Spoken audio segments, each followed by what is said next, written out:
Welcome to Gaia's Love, a podcast of brief messages to help humanity bridge the gap to the new earth. My name is Vivienne Gerard. It is my delight to be a scribe for consciousness today, sharing the wisdom that flows through from Source.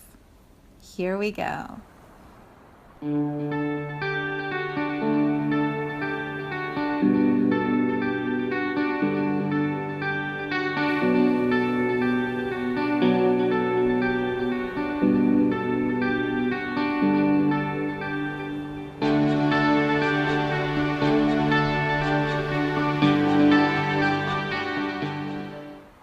Episode 132. It is Thursday today, warm, rainy, gray, dreary, dreary outside. The kind of day that Dr. Seuss would say, it's so gray, right? Why can't we play outside? A little Dr. Seuss magic would be perfect for today. I had yoga this morning with my mom, and we chatted the whole way to our class and chatted the whole way back.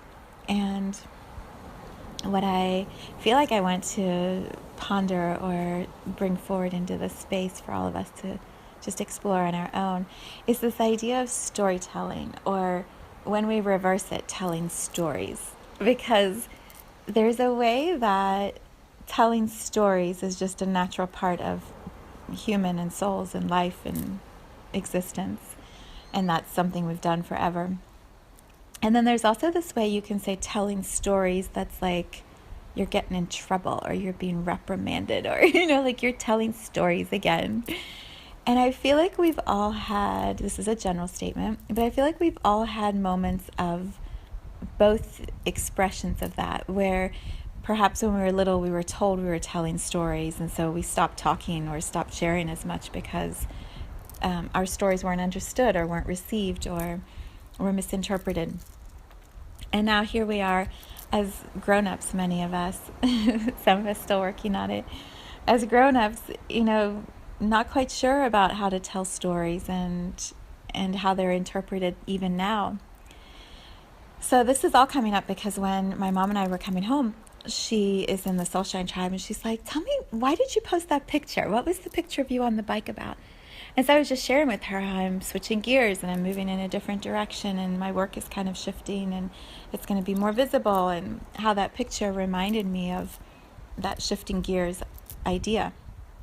And so we got into this conversation, and she said, well, I don't know if that was actually a 10-speed bike. And I'm like, I don't know if it was either. I thought it was. Maybe it was. Maybe it wasn't. She's like, but I don't remember you having a bike. And you didn't have a bike at that apartment, but that apartment is the garage that I see in the picture, so it must have been at that apartment. And so we started this fun conversation of, I don't know. What is true?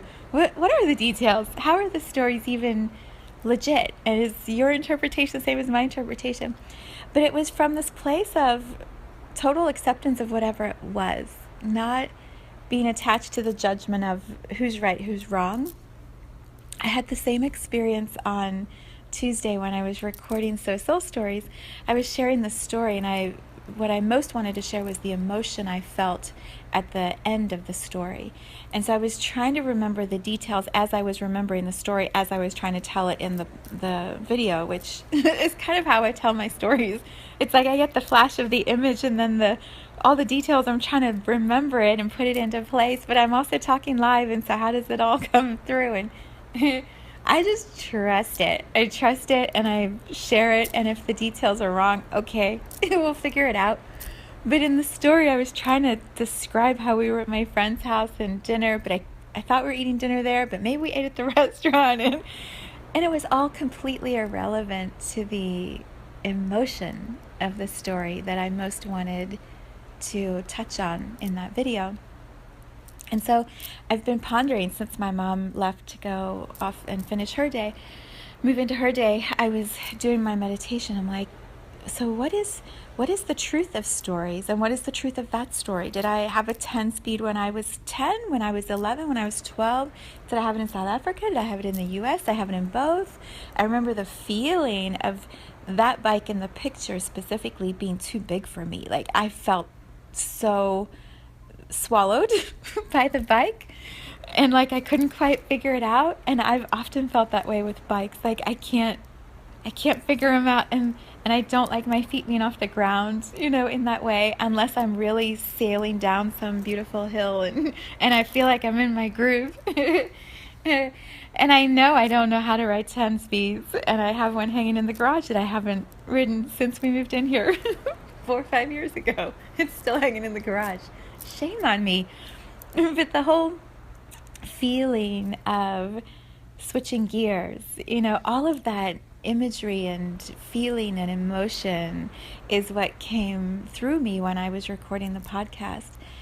And so when I was sitting with all of that today after talking to my mom, I see this being played out, not just for me, I'm just having this one little experience of it, but nationally, globally, we have stories coming out about famous people, politicians, so many people. And then everyone having their interpretation of the story, or how they see what is being shared, or what it means to them. And there's so many different perspectives. It's kind of like the game of telephone. You can say one thing in a moment, and then everyone has their own words that they heard when they were in that experience. I'm not saying it very well. Everyone has a list of filters, a whole bunch of filters that they feed each moment of life through. And so, we can all be in one room together, be watching something on a television show or a speaker in front of us, and you will have 5 or 6 different interpretations of what was said, what was seen, what was experienced. And when we bring it into our filter, we sort of lock it in as, this is what I now remember. This is now my story. This is what I experienced. And so I hold it as my truth. And then the more time that goes by, the more firmly that truth is embedded. What I find often in the healing work that I do is the mind has locked in a story as rigid. It is so. This is what happened. This is how I felt. This is how the person treated me. This is the truth of it. And when we're in that space of talking and sharing and looking at the energy of something, and the perspective is shifted just slightly, suddenly we see it differently. We interpret it differently. We are able to perhaps consider another person's point of view, and then it changes how we remember that experience, or how we hold that experience in our bodies. And then there's the space for some healing to happen, because there's more expansiveness within the person. There's more room for understanding, for compassion for ourselves, compassion for other people. Things can just start to breathe a little more, because we're not holding on to a truth so tightly. And it's hard to give up that control. It's hard to let go of something that we've held onto for so long. For a long time, my story was always, I was the middle kid. Ignored, misunderstood. Yeah, whatever, right? Like, my brother could say he was the eldest, and you know what that means. And my sister would say she was the youngest. You know what that means? Like, we all have our own, interpretation of how we remember our journeys. So as I was thinking about all of that and just sitting with it and feeling into, what does it all mean? I was also connecting it, because this is so present for me right now, to the shift that I feel happening at an energetic level, at a universal level. Here we are, age of Aquarius, and the veil is lifting. The way we have seen things to be so is perhaps not quite as rigid as we have always thought. And so we're going to start remembering feelings or experiences or stories or connections with others that, perhaps don't fit into the box of what we've always believed to be true in our human journeys. We're going to get flashes of images, just like I do in these podcasts, where we see something, we remember, there's a flash of a memory.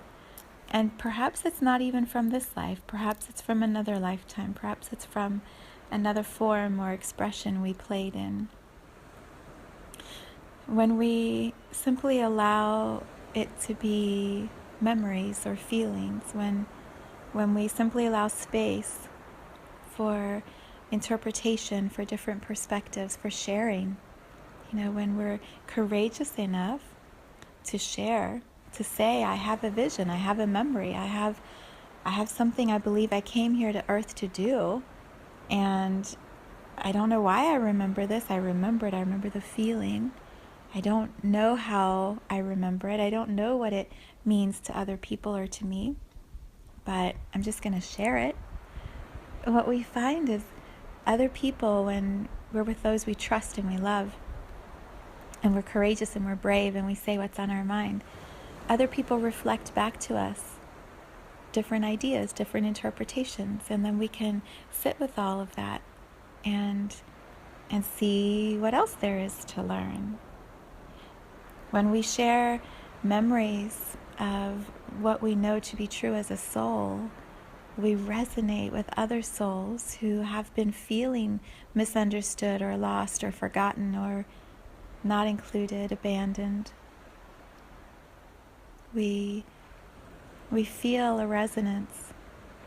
There's something in their stories and our stories that it just feels like we're supposed to connect or talk or listen to each other, or we just have that flash of that person gets me. How do they know that? How did they have that same image or feeling?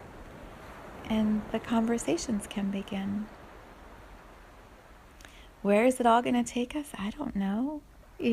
What if it's just for the pure pleasure of sharing?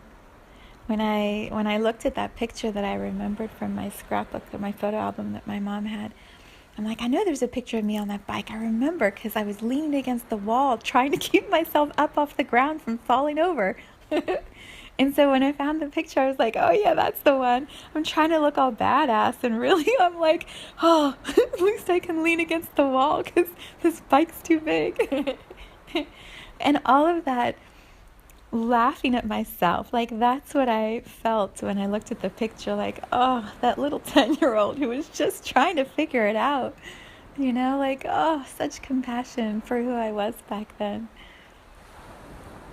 That's what I got from the whole experience, and I ended up having a beautiful conversation with my mom. So be brave, be courageous, tell stories, share stories.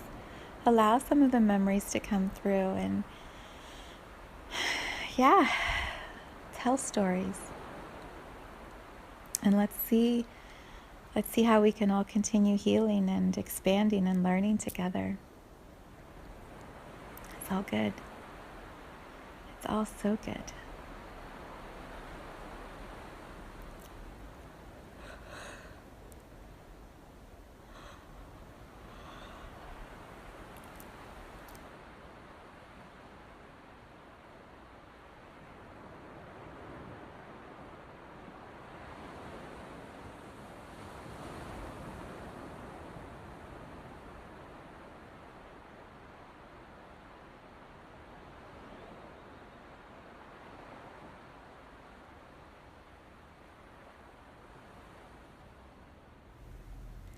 Thank you for tuning in to today's vibration. Let's take this message of pure love out into all of our communities and continue expanding love here on Gaia. So much love from my heart to yours.